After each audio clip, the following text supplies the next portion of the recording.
कभी कभी किसी की मौत एक सवाल बन जाती है और किसी का जुनून एक खतरनाक राज। आज मैं आपको एक ऐसी कहानी सुनाने जा रही हूँ जो सिर्फ सना की मौत की नहीं बल्कि उम्र के अंदर छुपे उस ऑब्सेशन की है जिसका तल्लक सिर्फ एक नाम से है, सिद्धू मूसेवाला। क्या सना की मौत एक हादसा थी या किसी के अंदर छुपी दीवानगी का अंजाम? इस वीडियो में हम सिर्फ सच पर बात करेंगे।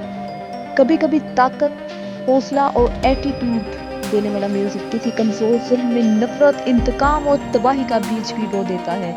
ये कहानी है सिद्धू मूसेवाले के फैन की उमर हयात, जिसने एक खूबसूरत लड़की सना यूसुफ को कत्ल कर दिया। लेकिन सवाल ये है, क्या कसूर सिद्धू का है या उस दिन का जो कभी समझा ही नहीं, सिर्फ महसूस किया है। सना यूसुफ एक मासूम लड़की थी, ख्वाब, तालीम और एक आम पाकिस्तानी लड़की की तरह जिंदगी जीने की ख्वाहिशमंद। लेकिन इसकी जिंदगी छीन ली गई और वो भी किसी और की पसंद, जिद या अना की दिल चढ़ गए।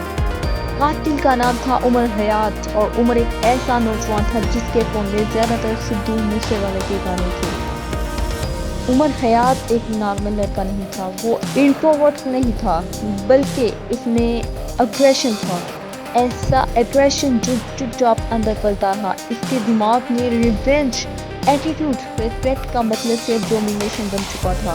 वो अपने अंदर की इनसिक्योरिटी को सिद्धू के गानों से छुपाता था, क्योंकि वो जब भी सिद्धू को सुनता उसे लगता कि वो भी कोई शेर है, वो भी किसी से कम नहीं। मगर हकीकत ये है कि जो लोग खुद को इंफीरियर महसूस करते हैं वो अक्सर ऐसी चीज़ों का सहारा लेते हैं जो इन्हें टेम्परेरी करवाएं।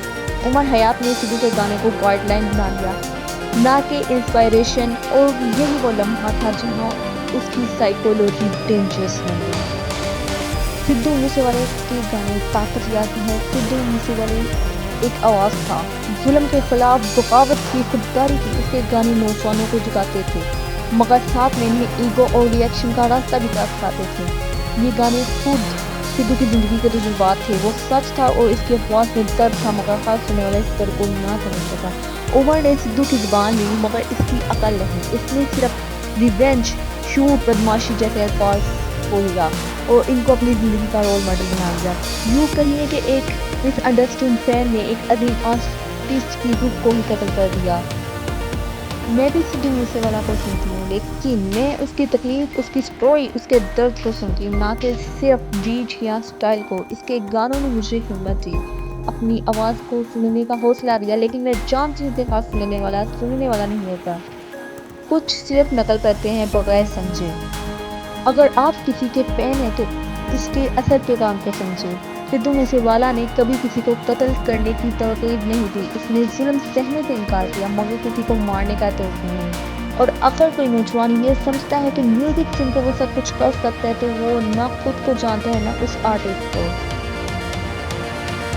सना यूसुफ अब इस दुनिया में नहीं, मगर उसकी कहानी हमें बताती है कि ताकत जब जहानत के बगैर हो तो वो सिर्फ तबाही लाती है, ना मोहब्बत ना खुददारी।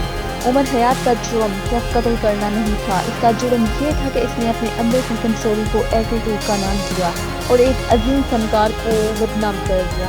अगर आपको ये वीडियो समझ आई हो तो इसे हर उस नौजवान तक पहुँचाओ जो अपने अंदर की आग को दूसरे के जिस्म में जलाकर बुझाना चाहता है। शायद वो वक्त रुक जाए। उमर हयात एक कंट्रोल फ्री पर्सन है, जो किसी को पाने की बजाय अगर उसे कोई चीज़ ना मिले तो उसे तबाह कर देना पसंद करता है। उमर हयात के पीछे साइकोलॉजिकल इश्यूज हैं, ऑब्सेसिव लव और पॉसेसिवनेस। कुछ अफराद को मोहब्बत और तल्लक में मलकियत का एहसास होता है।